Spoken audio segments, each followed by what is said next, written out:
Тақиялы періште кинофильміндегі басты кейіпкер Тайлақтың рөлін сомдаған актер Әлімғазы Смағұлұлы Райымбеков 85 жасында дүниеден озды. Қайғылы хабар туралы ақын Қалмаханбет Мұқаметқали Facebook парақшасында мәлім етті.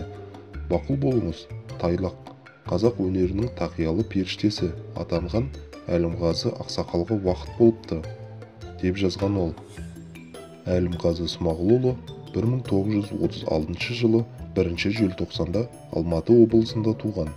Қазақстанның мәдениет қайраткері, Алматы облысының құрметті азаматы. Қазақ кино әлемінде өшпес із қалдырған тұлға, оннан астам фильмге түскен.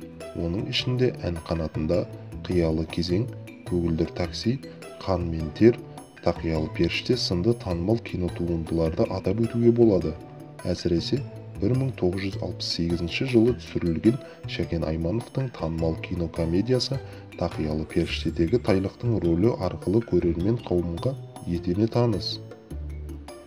Әлімғазы Райымбеков көзі тірісінде Қамшы порталына берген сұхбатында 10 баласы, 5 ұл, 5 қызы, 22 немересі, 16 шөбересі барын айтқан болатын.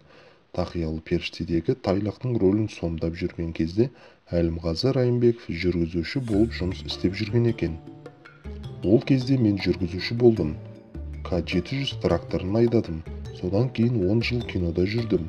Елге барып мұғалім болдым. Ұстаздық қызметтен зейнетке шықтым. Әйелім жанымда.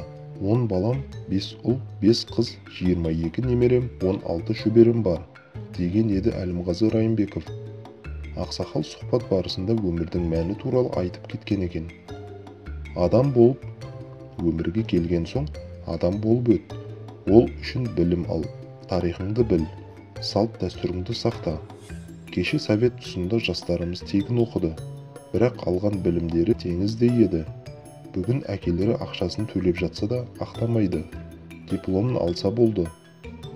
Ондай адам ертең еліне қызмет ете ала ма?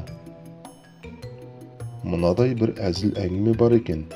Әке, принял, сдал деген сөздері қатесіз жазатын болдым, деп қуаныпты бір бала. Қазір дәл осындай жастар өсіп келеді.